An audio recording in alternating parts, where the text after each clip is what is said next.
আসসালামু আলাইকুম।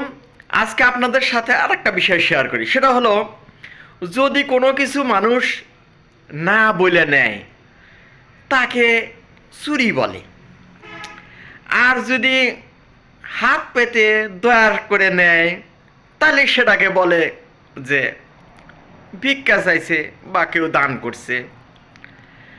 আর যদি দানও না, ভিক্ষাও না, চুরিও না, আবার যে ছুরি ধরে ডাকাতি করছে তাও না, এমন একটা সিচুয়েশনকে এখন কি বলা যায়? আমরা না পারতেছি এটা চুরি, না পারতেছি দান, না বলতে পারতেছি ডাকাতি। তবে আমার কাছে ডাকাতি মনে হয়। তার কারণ, কেন ডাকাতি এটা বলার পিছনে আমি কিছু কারণ দেখাই। এখন সাধারণত দেখা যায় যে বাটার দোকানে জুতার হাতে লেখা, দাম লেখা 499, 399, 899 বা 99, এই যে টাকা।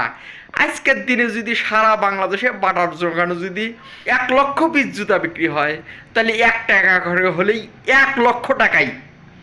তাহলে 1 লক্ষ টাকা, টাকার পরিমাণ যেহেতু বেশি, তাহলে এটাকে ডাকাতিই বলা যায়। আচ্ছা, এটা একটা গেল। এটা ভদ্র মানুষ না পারি আমরা আমরা 1 টাকা চাইতে, আর আমরা জেনেই নিছি, ধরেই নিছি এটা 499 মানেই 500, 399 মানেই 400, এটা আমরা ধরেই নিছি। যাকে এটা নিয়ে এটা এক ধরনের চলে গেল। কিন্তু আপনাদের কাছে 1 টাকা মনে হইতেছে, কিন্তু সারা বাংলাদেশে যখন বাটার দোকানে আজকে 1 লক্ষ পিস সেল হয়, তাহলে কিন্তু 1 লক্ষ টাকাই।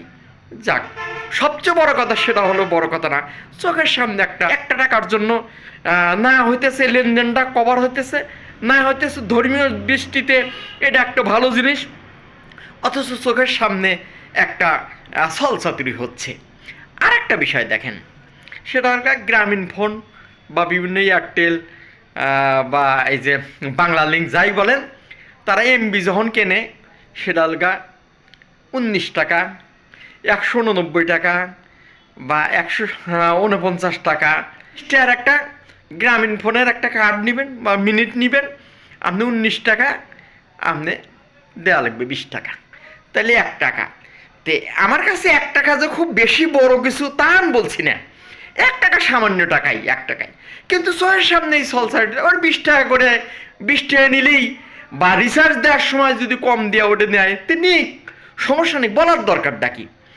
আমরা যদি এটা 20 টাকা বলেই যদি লেনদেনটা করি, তাহলে সামান্য 1 টাকার জন্য একজনের সাথে কি ছলচাতুরি হইতেছে। আমার কাছে লেনদেনটা যে খুব ভালো হইতেছে, না পারতেছে দোকানদার দিতে বা দেয় না, সে ধরেই নেয় যে ওটাও আমার 1 টাকা লাভ।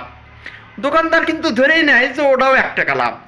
তাহলে যদি 19 টাকা নিয়ে যদি 20 টাকার নোট নেয়, ওখানে 19 টাকার মধ্যে কয় পয়সা পায় জানি না, আর এই 1 টাকা, তাহলে গড়ে তার পোষা গেল।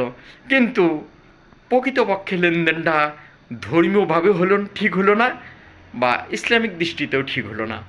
তে আমি যেটা বলতে চাই, যে সামান্য 1 টাকা 2 টাকার জন্য এত বড় বড় একটা প্রতিষ্ঠান বা সেখানে এই সলসারিটা না করলে কি না, এই 1 টাকার একটা কনস্পিরেসি বা ষড়যন্ত্র করে টাকাটা না নেওয়া, না নিলে কি না, এটা প্রশ্নটা আপনাদের উপরে ছেড়ে দিলাম।